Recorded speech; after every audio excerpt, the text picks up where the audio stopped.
The movie begins with the introduction of our protagonist, Mason Pettitz. He narrates that while growing up, he struggled to find any sense of purpose or meaning in life. While in college, he enrolled in law school, but it soon got monotonous and he dropped out. After that, he joined the US Army, and it was the first time he found his purpose and felt truly alive. During this period, he also married a woman named Jenny, and they had a daughter. One day, Mason and his team are ordered to go to a country called Paldonia to take down the dictator president Juan Venegas. Unfortunately, their mission takes a tragic turn when their helicopter is struck by a missile. Because of this, most of his teammates die, and although Mason survives, he suffers permanent back damage. After this incident, Mason is let go from the army and has to go back to regular life. With no other choice, he completes law school and starts working as a lawyer. Once again, he loses his sense of purpose, and it starts affecting his personal life and his marriage. In the next scene, Mason is frustrated in his office when his former army general Sebastian arrives. They're happy to see each other after a long time, and Sebastian claims that he has something important to discuss. After that, he takes Mason to his office, where he reveals that he has started his own private security agency called CDI, and that he wants Mason to join him. He explains that a female American reporter is going to Paldonia to interview President Venegas, and Mason needs to accompany her for protection.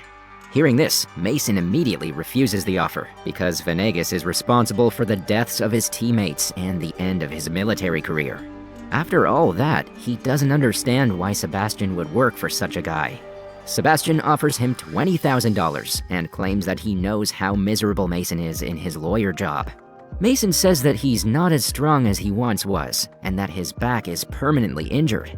Still, Sebastian continues to insist, and in the end, Mason reluctantly agrees to take the job. Afterward, Mason researches the female reporter, whose name is Claire Wellington. She used to be a famous journalist, but a professional error in the past led her out of the spotlight. Since then, she has had a tough time finding serious work, and now she finally has the chance to interview a high-profile politician. That evening, Mason and Jenny get into an argument when they find out that their daughter followed her father's advice and hit someone at school.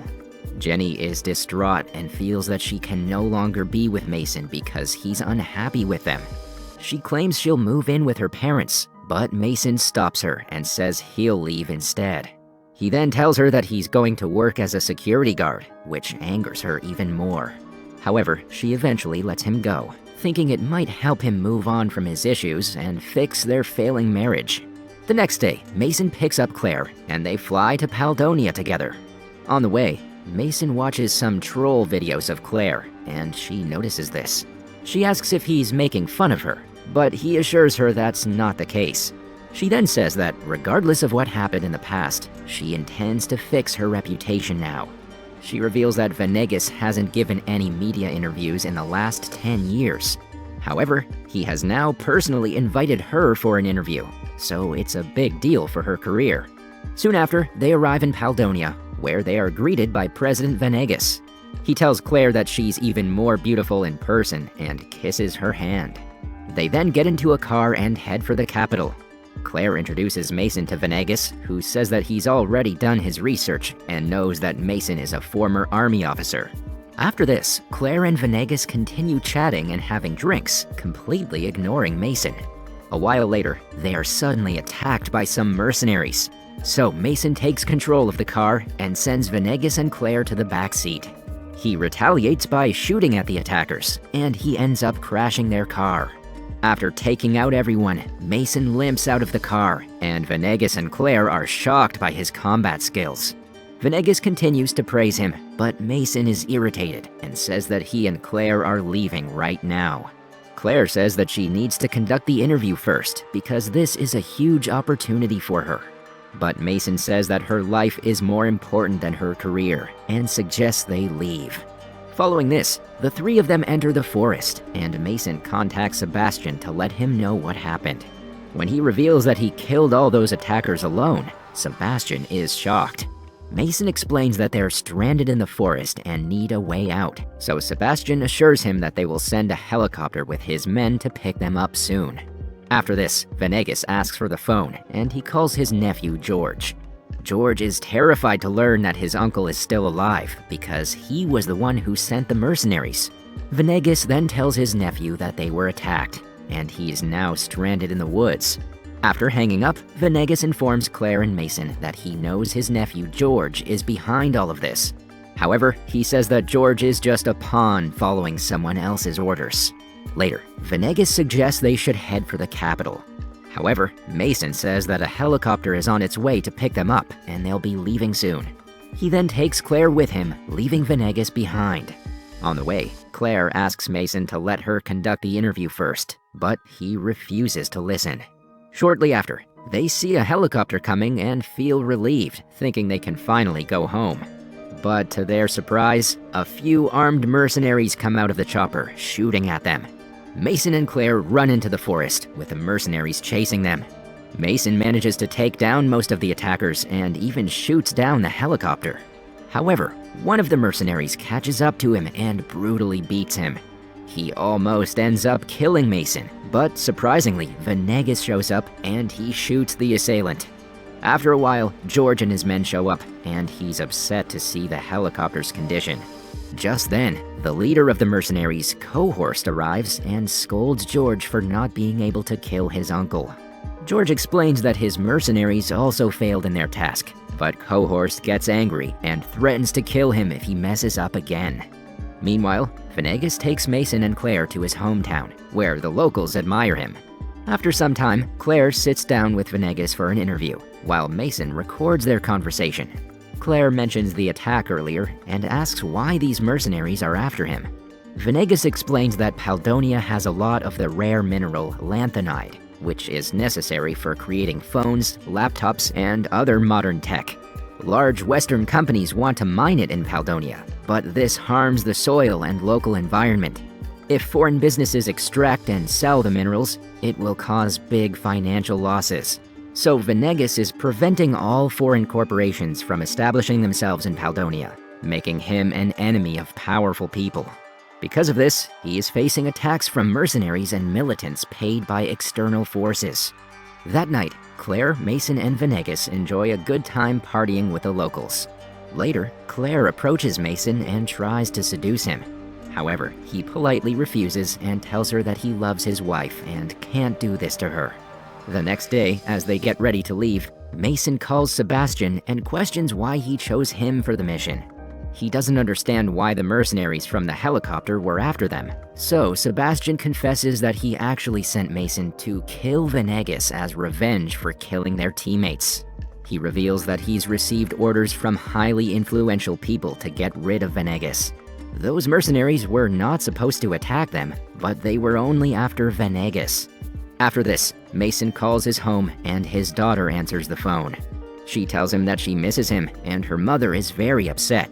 Mason then talks to Jenny, who is relieved to hear his voice. She apologizes for what happened earlier and asks him to return home safely. Afterward, Mason approaches Venegas and Claire and suggests they should leave immediately. However, before they can escape, Cohorst arrives with his men and starts terrorizing the village. So Mason gets on a horse with Venegas and rides away. Claire also climbs on a horse and begins rushing, but soon she falls and is captured by Cohorst. Seeing this, Mason is worried, but Venegas assures him that they won't harm her as long as he's alive.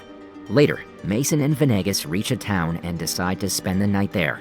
Venegas shares with Mason that he wasn't the one who shot down the helicopter that killed his teammates.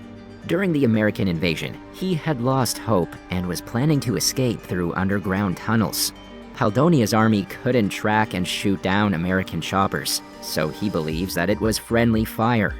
Mason then informs him that he was sent here to kill him, but Venegas claims he already knows that. The following day, Cohorst and his troops arrive in this town as well. So Mason comes up with a plan to save Claire by offering Venegas in exchange. Venegas appears in front of Cohorst, seemingly ready to surrender.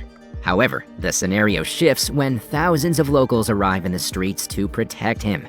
Because the private army has only been contracted to murder Venegas, they cannot open fire on innocent citizens, as this will put them in serious trouble. During the chaos, Venegas, Mason, and Claire head to an underground tunnel and sneak into the palace. In the president's office, they find George sitting alone, who is scared to see his uncle. Claire begins live streaming from her phone, and Venegas tells his nephew not to be afraid of him and that they will protect the nation together. Hearing this, George realizes his mistake, so he tearfully hugs and apologizes to his uncle. Moments later, one of the generals enters and he immediately shoots Venegas. George gets angry and shoots the general, who fires back repeatedly. Within a few seconds, both George and the general die in the gunfire. However, Venegas survives. As it turns out, he was wearing a bulletproof suit. Venegas is devastated by his nephew's death, but he is soon encircled by many soldiers. They are all pointing guns at him, but he assures them that he is their president, not their enemy. He tells them this is their nation, and they are not terrorists, but soldiers fighting to protect it. Suddenly, Cohorst arrives with his men, but the soldiers turn towards him and start attacking the mercenaries to protect their president. Meanwhile, Sebastian also arrives to help in Paldonia with his troops to help Mason. A shootout ensues, and Claire continues to livestream everything on her phone. Soon after, Cohorst approaches Mason and starts beating him. He claims that he was the one who shot down his helicopter and killed his teammates. This enrages Mason, and the two begin brutally attacking each other. After an intense struggle, Cohorst overpowers Mason and is about to kill him. Just then, Claire attacks Cohorst's head, which brutally injures him. Since the other mercenaries are still after them, Mason takes a huge gun and shoots them all, while Claire records it on her phone. After this incident, Claire's courageous footage is featured in news reports all over the world. In a press conference, President Venegas steps down from his dictatorship and announces a public election for the following year.